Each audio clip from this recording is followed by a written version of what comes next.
बच्चों नमस्कार, स्वागत है आपका अवधपुर एकेडमी में। आज हम बात करेंगे आपका पहला चैप्टर, आपका नया बैच स्टार्ट हुआ है यहाँ पे पॉलिटी का, जिसमें हम पढ़ेंगे आपका भारतीय संविधान। भारतीय संविधान क्या है, इसकी आपकी एक प्लेलिस्ट तैयार होगी। भारतीय संविधान की एक प्लेलिस्ट तैयार होगी जिसमें आपका सारी क्लासें शॉर्ट वीडियो के माध्यम से डेली थोड़ा थोड़ा करके बहुत ही कम समय में ज़्यादा जानकारी देने की कोशिश की जाएगी। तो इसमें हम पहले बात करेंगे भारतीय संविधान आपका क्या है। सबसे पहले आपको हम बता दें संविधान क्या है। हर देश का एक संविधान होता है। संविधान ये होता है कि एक नियम और उपनियम की सूची है, नियमों और उपनियमों की सूची है, और उपनियमों की सूची है जिसके तहत सरकार चलती है, जिसके तहत सरकार चलती है। किसी भी देश की सरकार आपके संविधान के अकॉर्डिंग ही चलती है। सरकार कितना खर्चा करेगी, सरकार और राज्य सरकार और केंद्र सरकार के बीच में क्या संबंध होगा, आपका शासन व्यवस्था कैसे चलेगी, कोई बिल कैसे पारित होगा, ये सारी व्यवस्थाएं आपके संविधान में दर्शाई गई हैं। जो भी कार्य अपने यहाँ सरकार करती है वो संविधान के दायरे में रह के ही करती है। संविधान क्यों बनाया गया, क्योंकि यहाँ पर कोई किसी प्रकार से निरंकुश नहीं है, सभी को संविधान के आदर्शों का पालन करना होता है। तो बात करेंगे संविधान। सबसे पहले हम बात करेंगे संविधान कैसे बना। तो आपको हम बता दें, इसमें कुछ डेटें हैं जो आपकी एग्ज़ाम में ज़रूर आ जाती हैं। सबसे पहले 1922 में आपके महात्मा गांधी ने एक मांग की थी कि हमारे देश का एक संविधान होना चाहिए। महात्मा गांधी ने मांग की थी कि हमारे देश का एक संविधान होना चाहिए। 1922 में महात्मा गांधी ने मांग की थी, सुझाव दिया था या मांग की थी कि हमारे देश का संविधान होना चाहिए। उसके बाद में आपके 1934 में, याद रखना 1934 एक डेट आती है बहुत परीक्षा में, याद रखना। 1934 में किसने मांग की थी बच्चा? एम.एन. राव ने मांग की थी। 1934 में एम.एन. राव ने भारतीय संविधान की लिखित रूप में मांग की थी। उसके बाद में 1935 में आपकी इंडियन कांग्रेस ने भी मांग कर दी थी। तो 1934 में आपकी एम.एन. राव ने मांग की थी और 1935 में आपकी इंडियन कांग्रेस ने मांग किया था। इंडियन कांग्रेस ने 1935 में मांग किया था। इसके बाद में जब सब लोगों की मांग हुई तो संविधान बनाने का कुछ प्रकरण स्टार्ट हुआ। तो संविधान आपकी किसके द्वारा बनाया गया? संविधान बनाने के लिए आपकी एक संविधान सभा बनी। संविधान सभा बनी। संविधान बनाने के लिए कैबिनेट मिशन आया हुआ था आपके शक्ति के अंतःकरण परीक्षण को देखने के लिए। उसके तहत एक संविधान सभा बनाई गई। संविधान सभा के बारे में बात करेंगे। संविधान सभा की पहली बैठक, आपके संविधान सभा की पहली बैठक 9 दिसंबर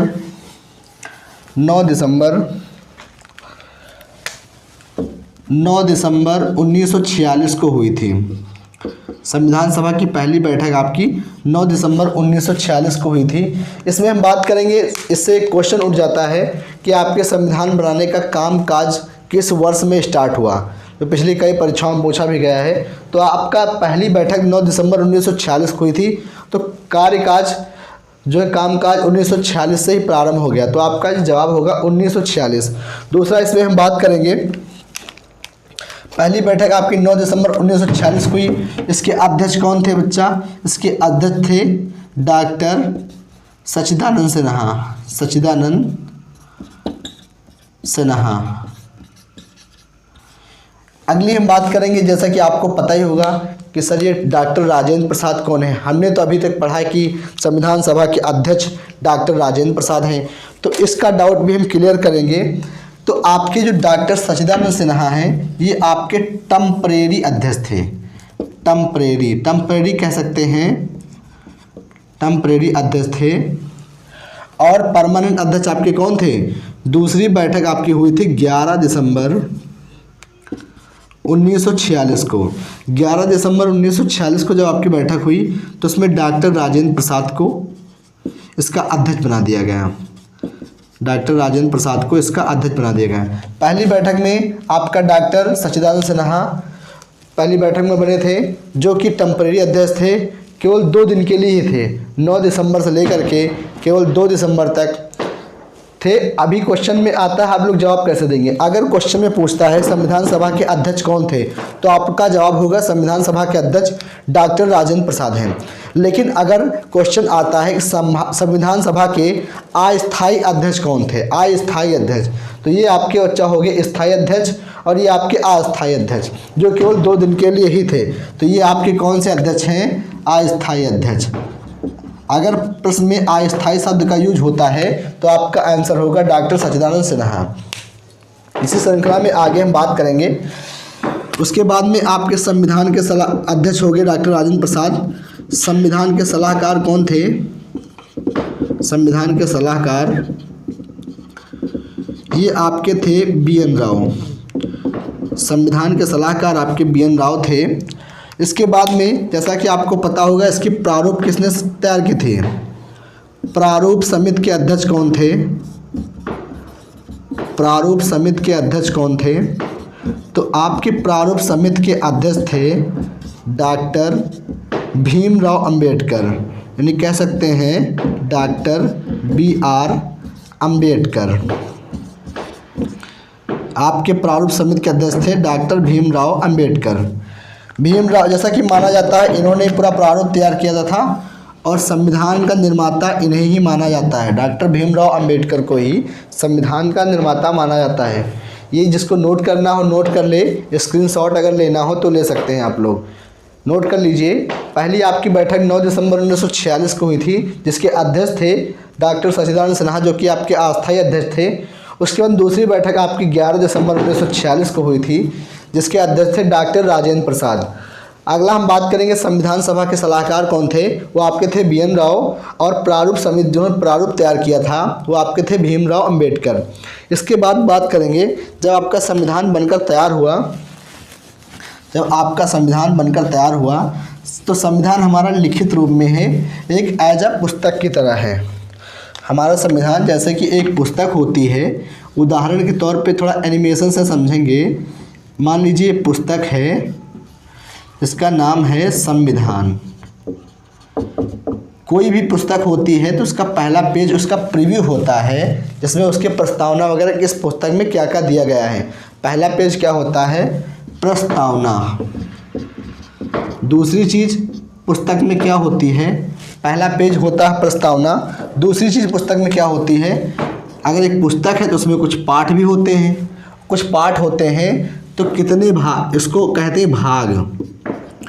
कुछ पाठ होंगे तो संविधान सभा में कुछ भाग हैं। तो संविधान जब बनकर तैयार हुआ तो हमारे संविधान में 18 भाग थे, लेकिन नाउ प्रेजेंट में अपने पास 22 भाग हैं और जिसमें से कभी कभी आंसर 25 भी आता है। इसका भी लॉजिक अभी आपको हम क्लियर कर देंगे कैसे क्या होगा।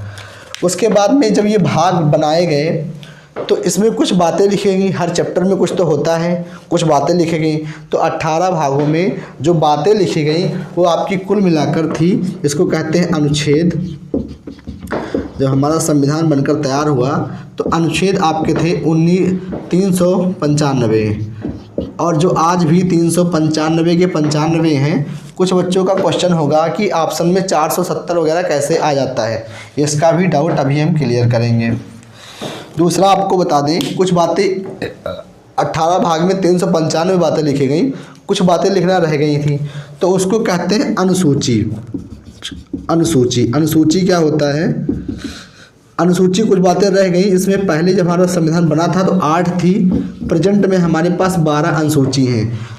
तो इसके बाद आपको हम बता दें पहले दो चीज़ के 22 चैप्टर कभी कभी 25 कैसे हो जाता है और 395 470 कैसे हो जाता है। तो आपको बता दें अभी तक आपका 22 के ऊपर 23 नंबर का कोई भी चैप्टर नहीं बना है। 22 के ऊपर 23 नंबर का कोई भी चैप्टर नहीं बना है, लेकिन इसके कुछ सम क्लॉज जोड़ दिए गए। सम क्लॉज क्या जोड़े गए, जैसे कि आपका 5th का ए, 4 का ए मौलिक कर्तव्य, इसी प्रकार का खा करके आपके कुछ सम क्लॉज जोड़े गए जो मिलाकर आपके 25 चैप्टर हो गए। आर्टिकल की बात करते हैं अगर, तो आर्टिकल में भी अभी 396 नंबर का कोई भी आर्टिकल आपके संविधान में नहीं है। आपके संविधान में केवल 395 आर्टिकल ही हैं। 396 470 इसलिए हो गए कि कई आर्टिकल के सम क्लॉज, जैसे आप पढ़ेंगे अगर कार्यपालिका पढ़ेंगे तो उसमें कई सम क्लॉज होते हैं A B C। जैसे आपका संपत्ति का अधिकार 31 में था, जो कि हटा करके मौलिक अधिकार बना दिया गया। मौलिक अधिकार की श्रेणी से हटा करके आपका विधिक अधिकार बना दिया गया, लेकिन उसके क्लॉज अभी भी हैं। 31A है, 31B है, 31C है। जैसे आपका 21 में क्या है, दैहिक स्वतंत्रता, और 21 में A में क्या है, शिक्षा पाने का अधिकार।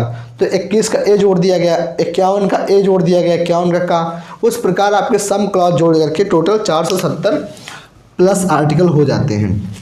अनुसूची 12 की 12 ही है। जब हमारा संविधान बना था तब अनुसूची आपकी 8 थी और अब हमारे पास अनुसूचियाँ 12 हैं। बात करते हैं संविधान कब बना था। तो आपको हम बता दें, हमारा संविधान जो बनकर तैयार हुआ था, हमारा संविधान बनकर तैयार हुआ था, इसके बारे में पहले थोड़ा ही पढ़ते हैं, आगे की जानकारी देते हैं अगले वीडियो में। ठीक है, अगले वीडियो में बात करेंगे संविधान कब बनकर तैयार हुआ था, कैसे बना था, कौन कौन सी कमेटी इसमें बैठी थी, फिर संविधान की ये प्रस्तावना है, प्रस्तावना किसका स्वरूप है, किसके द्वारा प्रस्तावना दी गई थी, किसके द्वारा ये प्रस्ताव दिया गया था, उसको बदल कर प्रस्तावना बनाया गया और कब बनाया गया। ठीक है, मिलते हैं अगले वीडियो में। आज के लिए इतना ही। देखिए अगला एपिसोड जो आपका कल उसी टाइम पे होगा, इसी टाइम पे 5 o'clock नेक्स्ट डे। ठीक है, और बहुत जल्द आपकी क्लास लाइव भी आने वाली है डिजिटल बोर्ड के साथ। कोशिश पूरी जारी है, जैसे डिजिटल बोर्ड अवेलेबल होता है पूरी क्लास लाइव आपकी आने वाली है। बाकी मिलते हैं अगले वीडियो में। वीडियो अगर अच्छा लगा हो लाइक करें, चैनल को सब्सक्राइब कर लें। धन्यवाद।